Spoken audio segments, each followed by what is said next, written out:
Hello everyone, welcome back to my channel जिसका नाम है स्नेहा की एनालिसिस एंड रिव्यू। मैं हूँ स्नेहा जादव। कल बिग बॉस के घर में बहुत कुछ हुआ है, तो चलिए एक एक चीज़ पे हम बात करते हैं।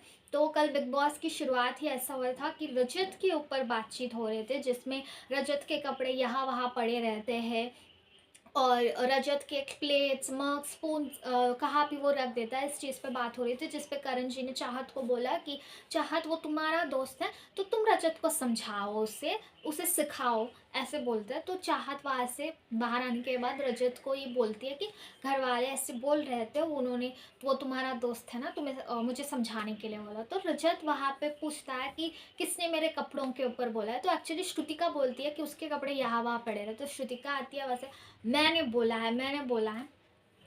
तो रजत वहाँ से वो लेके जाता है, रजत और करण जाते हैं उनकी जो बैग्स एरिया लगेज एरिया रहते हैं वहाँ पे लेके जाके वो दिखाता है रजत की देखो ये कपड़े मेरे, ये कपड़े मेरे, या ये कपड़े मेरे। वहाँ पे कुछ भी कपड़े रजत के नहीं रहते, थोड़े बहुत रहते, बाकी सब तो अविनाश और क्या बोलते हैं हमारे विवियन के जो ओसीडी वाले इंसान है ना, उनके कपड़े बिखरे हुए पड़े हुए थे। तो रजत बोलता है कपड़े मेरे कभी भी यहाँ वहाँ पड़े नहीं रहते, हाँ प्लेट्स मग्स रहते हैं लेकिन कपड़े कभी नहीं रहता है। जिसमें श्रुतिका का और रजत का एक झगड़ा होता है और उनका झगड़ा बहुत ज़्यादा ही बढ़ जाता है, जिसमें रजत उन्हें टॉन्ट में मारता है कि तुम्हारे पति ने तुम्हें बोला है कि सोलो खेलो, सोलो खेलो। मैं सोलो ही खेल के आया हूँ, तुम भी सोलो खेलो। ऐसा उन दोनों के बीच में थोड़ा सा आर्ग्यूमेंट हो जाता है। एक्चुअली ये आर्ग्यूमेंट इन दोनों के बीच में इस वजह से हुआ क्योंकि वीकेंड पे रजत ने श्रुतिका का पुतला जो मिनिएचर है वो एक्चुअली जलाया था। नहीं, वो जलाया था या कुछ वो बैगेज तोड़ने का कुछ उन्होंने किया था। आई थिंक बैगेज तोड़ने का कि और श्रुतिका ने वीकेंड के टास्क पे ये किया था कि दिग्विजय जानी की गलती मैं सुधारना चाहती हूँ, ऐसा कुछ लेके वो सिंपैथी लेने की कोशिश कर रही थी। तो ये रजत को पसंद नहीं आता, वहाँ से इन दोनों की रिफ्ट जो है वो चालू हुई थी। तो वो आगे जाके कल के एपिसोड में वो हमें देखने को मिला। तो इस तरह से उनके बीच में आर्ग्यूमेंट होती है। देन हमें एक और चीज़ देखने को मिली, वो ये था कि शिल्पा, चुम, श्रुतिका, करण और चाहत बैठे हुए रहते हैं। वो कुछ चीज़ें बात करती है चाहत, जिसमें वो बोलती है मैंने जो भी कमाया ना शिल्पा जी, मैं अपनी खून पसीने से मैंने कमाया है।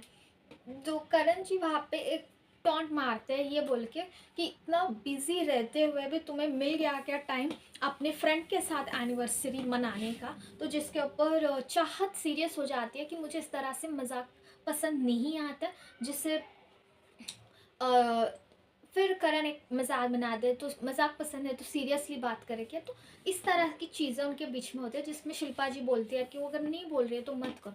तो बेसिकली मुझे भी ये चीज़ पसंद नहीं आई, करण जी ने चाहत के ऊपर जिस तरह से उन्होंने एक पर्सनल अटैक किया था। मतलब ये चाहत की पर्सनल चीज़ है, अपनी पर्सनल लाइफ का एक इशू है, जो मुझे नहीं लगता करण जी को वो एपिसोड में इस्तेमाल करना चाहिए था। बट उन्होंने किया, जो कि चाहत बोल रही थी कि I don't like this one, मुझे पसंद नहीं। बट फिर भी करण जी ने वो चीज़ की है, लेकिन उसके बाद में वो साइलेंट हो गए। But personally I did not like, क्योंकि ये नॉट ओनली ये सिर्फ चाहत के लिए नहीं, अगर यहाँ पे कोई और भी कंटेस्टेंट रहता, अगर उनकी पर्सनल लाइफ का कोई मजाक बनता, तो I don't like that one. Even it is for Karan also, कि करण के बारे में, उनके पर्सनल लाइफ के बारे में बहुत बार मजाक किया गया, चाहे वो बिग बॉस हो, सलमान सर हो, घर के वाले हो, उनके लुक्स पे हो। I never ever like when it is on Karan also. अगर करण को एक इसी पे करता है तो भी मुझे पसंद नहीं है ये चीज़। तो मुझे करण कल जिस तरह से चाहत को टॉन्ट मार रहे थे, मजाक कर रहे थे उनके उस चीज़ के लेकर, आई डिड नॉट लाइक। ये छोड़ के हमें एक और चीज़ कल हुआ था, वो ये था कि विवियन जो है वो बैठ के अविनाश और ईशा से ये बात कर रहे थे कि कल मुझे एक ऐसे स्पॉट में रखा गया जहाँ पे बात करो या फिर मर जाओ। मतलब अब विवियन यहाँ पे एक चीज़ वो बोलना चाहते हैं कि मुझे, मैं अब एक चीज़ से गुजर के एक ट्रांसफॉर्मेशन में आ गया हूँ। मैं ऐसे वक्त पे एक ऐसा इंसान था जो अपना नो ये है कॉन्ट्रैक्ट पेपर या कुछ, उसे भी मैं फाड़ के फेंक देता था, मुझे नहीं करना है, ये नहीं करना है। मैं ऐसा इंसान था, अब मैं चेंज हो गया, मैं ट्रांसिस्ट हो गया, मैं कूल एंड कंपोज्ड सेंसिबल इंसान बन गया। अगर आप फिर भी मुझे ये विवियन वाला पसंद नहीं है, वो पुराना विवियन चाहिए, तो भाई मुझसे नहीं होगा, किसी और को रख लेके कर लो। मतलब ये डायरेक्ट डायरेक्ट बिग बॉस को ही बोलना चाह रहे हैं विवियन कि मेरे से नहीं होगा, मैं ऐसे रहने वाला हूँ, आपको जिताना है तो किसी और को जिता लो। मतलब ये ऐसी सीन मुझे लगा बेसिकली, क्योंकि देखिए मैंने कल ही आपको बोला था कि विवियन, काम्या ने बात बोली थी कि जिस विवियन को मैं जानती हूँ वो विवियन ये है नहीं। मतलब विवियन की एक पर्सनालिटी थी जो अभी वो पर्सनालिटी नहीं है। Either that personality would be real, either this personality would be real. तो ये जो चीज़ विवियन इस चीज़ को जिस तरीके से उन्होंने लिया है, मुझे लगता है उन्होंने इस चीज़ को बहुत गलत तरीके से लिया। चाहे वो सलमान सर हो, चाहे काम्या हो, चाहे उनकी वाइफ हो, उन्होंने जो समझाने की कोशिश की वो ये नहीं कि आप पुराने वाले विवियन बन जाओ। तो जो भी कुछ भी उनकी ट्रांजैक्शन हुआ है, I am not questioning that, और I don't want to question about it. जो उनका ट्रांजैक्शन अभी हुआ है that is good, well and good. But चाहे वो सलमान हो या काम्या हो या उनकी वाइफ हो, उन्होंने, किसी ने भी उनको ये नहीं बोला कि आप पुराने विवियन बन जाओ। उन्होंने ये बोला जहाँ कहीं भी घर में ऐसा कोई सिचुएशन होता है जहाँ पे आपके लिए नुकसान है, तब तब आप वो पुराने विवियन को लेके आओ और अपने लिए, अपने हक के लिए लड़ो, अपने लोगों के लिए लड़ो। बट दैट डजेंट मीन कि आप अब जो संत बन गए वो छोड़ दो और वो पुराने वाले गुंडागर्दी वाला विवियन, जो भी आप जो मैं फाड़ देता था, मैं कहने का था, वो वाले बन जाओ, ये नहीं चाहते थे। तो जिस तरीके से विवियन ने इस चीज़ को लिया, I personally did not like. And उन्हें सवाल करने के लिए बोला गया कि मतलब आप सवाल करो, आपने सवाल किया का, आपने पूछा, मतलब वो सवाल करो बोलते कि वो इस तरह से चले गए। मतलब सब लोगों की इंटरव्यू के लिए वो एक इंटरव्यू लेने वाले और सामने वाला जवाब देने वाला, इंटरव्यू ले सोफ़ा पे बैठ रहे, वहाँ यहाँ बैठ रहे हैं, क्वेश्चन पूछ रहे, वो आंसर दे रहे और ये संभाल जा रहे हैं। मतलब ये सवाल करने के लिए नहीं बोला है नूरान ने, ये ऐसा सवाल करने के लिए नहीं बोला है। जब कुछ भी ऐसा चीज़ होती है, ऐसी सिचुएशन आती है, तब तब आप सवाल करो, तब तब आप पूछो। लेकिन इरेस्पेक्टिवली आप पुराने में जाके आप फिर, मतलब जो हो गया, जिस सवाल पूछने थे आपकी वाइफ ने पूछ लिया, उसका जवाब मिल गया, सब हो गया, आगे का सोचो। मतलब पीछे ही जा रहा है विवियन, पीछे ही जा रहा है। मतलब इतने दिन होने के बाद भी शिल्पा जी ने 50 दिन करण को क्यों दिया, उनको अभी भी वही जानना है, जिसका जवाब आई थिंक बहुत सारे सेगमेंट्स में शिल्पा जी ने दे दिया। उनको अभी भी यही जानना है अविनाश से कि उन्हें नॉमिनेट क्यों किया। उन्हें अभी भी यही जानना है ईशा से कि ईशा क्यों रोके। मतलब ये सब लोगों ने एक एक तरीके से जवाब दे चुके, एंड हम भी एक्चुअली एज एन ऑडियंस हम भी अब पक चुके हैं उनके जवाब सुन सुन के, आपके सवाल सुन सुन के। बट उनके लिए, विवियन के लिए अभी भी अविनाश और ईशा ही उतनी प्रायोरिटी है, और अभी भी शिल्पा जी और करण उतनी ही दुश्मन है। तो मुझे अभी नहीं लगता कि विवियन अब यहाँ से सुधरेंगे, क्योंकि कल श्रुतिका ने जिस तरह से डिकोड किया था अविनाश का गेम, दैट वॉज फैंटास्टिक। मतलब कंप्लीटली अविनाश का गेम ऐसा डिकोड करके विवियन के सामने रखा, फिर भी विवियन उसे एक्सेप्ट नहीं करना चाहते या उसे मानना नहीं चाहते, आई डोंट नो।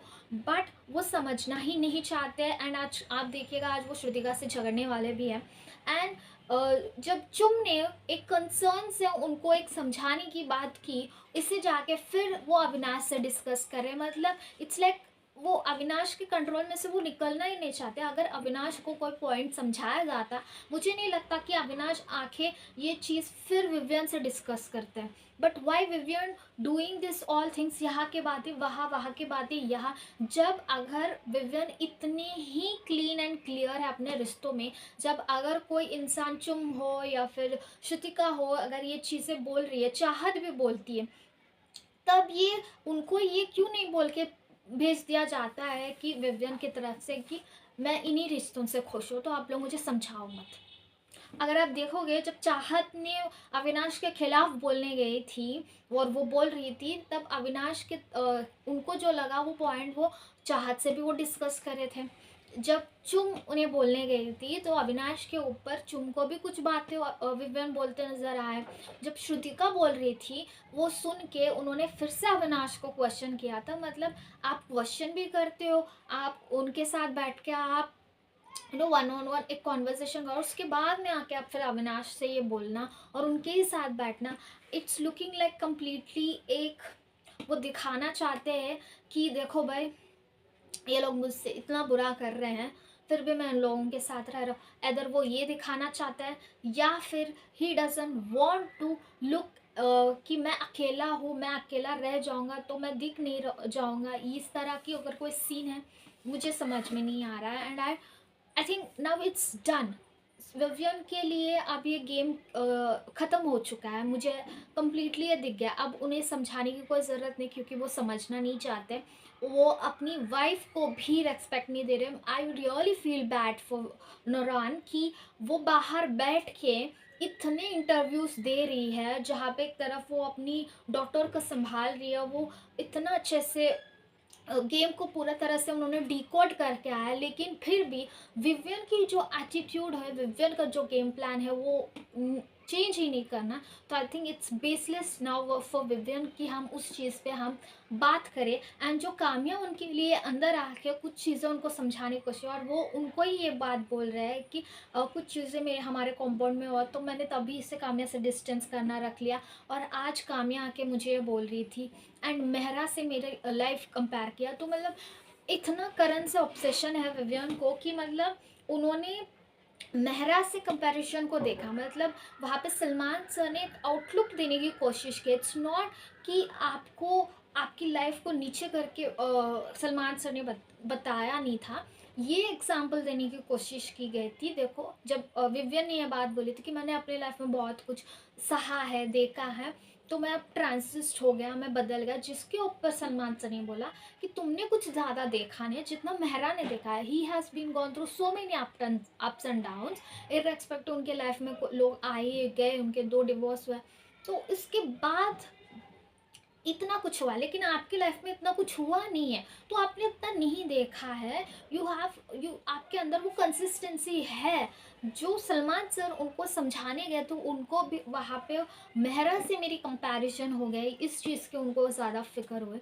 तो आई थिंक इट्स विवियन के लिए अब डन है कि अब वो नहीं समझेंगे। अब वो ऑलरेडी बिग बॉस ने जो लाडला बना दिया, उनको ट्रॉफी देने के लिए बहुत सारी कोशिश जो कर रहे हैं, आई थिंक वो पीछे पीछे पीछे अब वो चले गए। एंड आई थिंक अब वो विनर तो बनेंगे नहीं, कोई और ही विनर बन जाएंगे आप।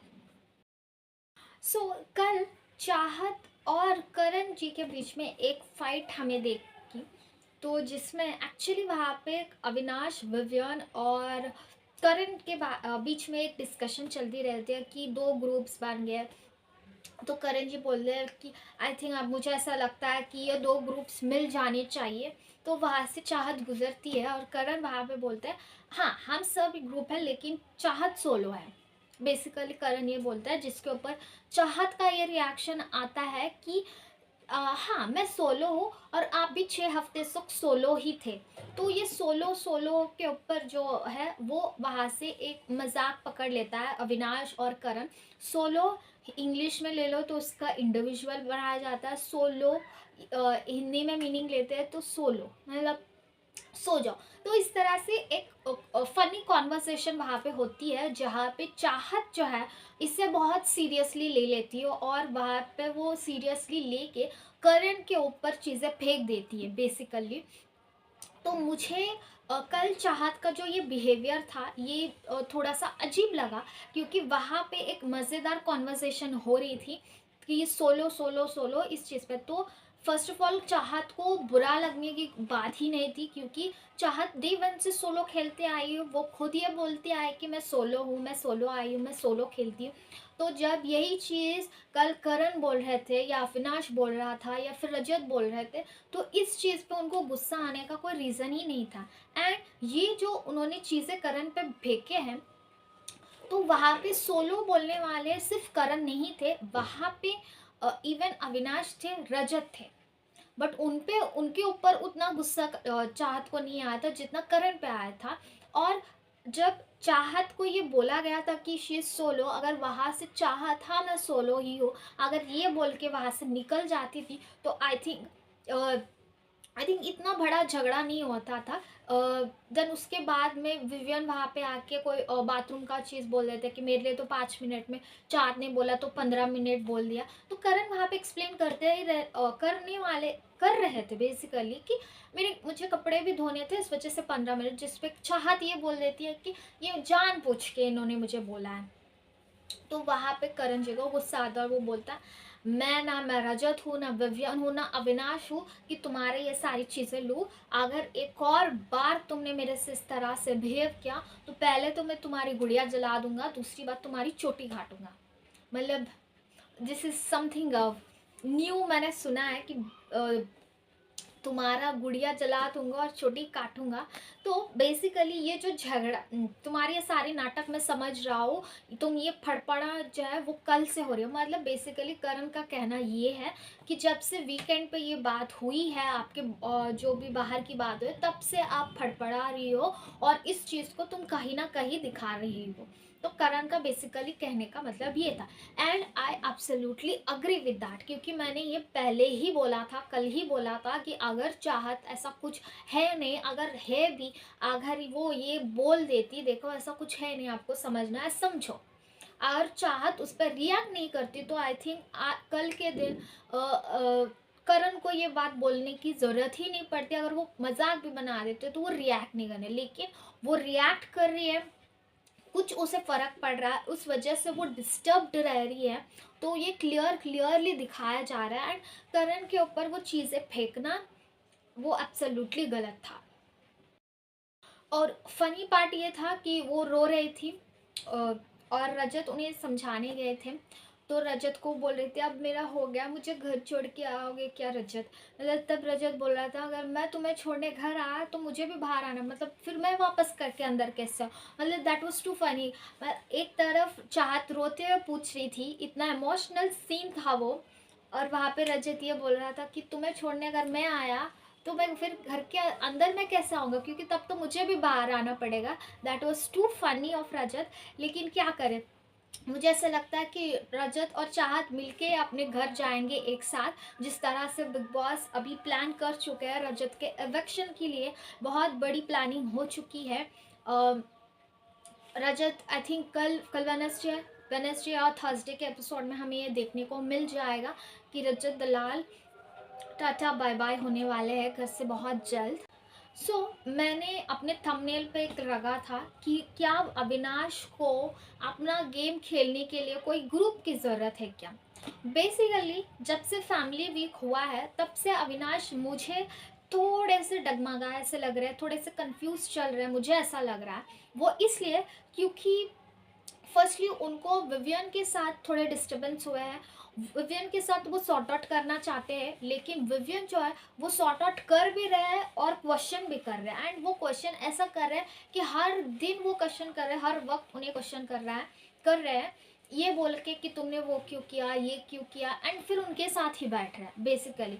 और अविनाश जो है एक दो बार ये बोल चुका है ईशा को कि आई डोंट केयर, अगर वो उनको गुस्सा है, उनको बुरा लगा, मैंने उनको सॉरी भी बोला, बट फिर भी वो एक तरफ से कोल्ड वाइब रख रहे हैं। तो इससे मुझे प्रॉब्लम है, अगर उनके दिल में ये है तो उसके बाद में मेरे से अच्छा रह रहा है, तो वो एक फेकनेस की रिश्ता वो रख रहे हैं। एंड मतलब अविनाश जो है कुछ चीज़ें आई थिंक ईशा की वजह से सॉर्ट आउट किए हैं विवियन के साथ, बट वो मैं अपना सेल्फ छोड़ के मुझे ये करना पड़ रहा है। ये जो चीज़ें अविनाश ने बोला है, मुझे ऐसा लगता है कि अविनाश कहीं ना कहीं नंबर गेम के लिए या फिर ईशा के लिए एक ग्रुप बन के वो रहना चाहते हैं। बट वेरएज अगर मैं देखूँ, आई थिंक अविनाश को अभी स्टॉप कर देना चाहिए जस्टिफिकेशन विवियन के क्वेश्चंस को देना। यस आई अग्री कि विवियन के साथ उन्होंने जो दोस्ती निभाई है वो क्लियरली नहीं निभाई है। विवियन की तरफ से 100% ईमानदारी रही, अविनाश की तरफ से नहीं रही है। आई टू अग्री। बट एक गेम प्रोस्पेक्टिव में देखा जाए तो Avinash is a very good player. उसने सब कुछ किया है इस घर में and he has every kind of involvement in the house. अभी आखिरी में आने के बाद वो चीज़ों को जस्टिफाई करने में लगा दे रहे हैं, मुझे ऐसा लग रहा है। एंड आई थिंक अविनाश को कोई ग्रुप की ज़रूरत नहीं। जब वो जेल में अकेले थे ना, तब पूरे घर को भी उन्होंने अपने सामने ला के खड़ा कर दिया था। तो I think I don't think कि Avinash needs a group, but because of Isha, he is trying to hold that group and कुछ समीकरण के वजह से भी वो होल्ड कर रहे हैं. आपको क्या लगता है इस चीज़ के ऊपर, मुझे ज़रूर कमेंट सेशन में बताइएगा. एंड आज के एपिसोड में हम देख सकते हैं नॉमिनेशन स्पेशल है जिसमें रजत, श्रुतिका और चाहत हुए हैं nominate. And ticket to finale task भी हुआ है जिसके अंदर पवर संचालक की तरह एज रजत को मिला है. और टिकट टू फिनाले के जो कंटेंडर्स हैं वो बन चुके हैं दिव्यन एंड चुम. एक्चुअली बेसिकली चुम के लिए करण ने खेला है और नाम चुम का दे दिया गया है. तो let's see ticket to finale कौन जीतते हैं. एंड नॉमिनेशन तो मैंने बता दिया, तो बहुत जल्द एक बड़ा इलेक्शन होने वाला है. तो लेट्स सी क्या होता है. एंड अगर आपको मेरा ये वीडियो पसंद आया तो ज़रूर लाइक कीजिएगा, शेयर कीजिएगा एंड सब्सक्राइब कीजिएगा मेरे चैनल को. Until then signing off for today, Sneha.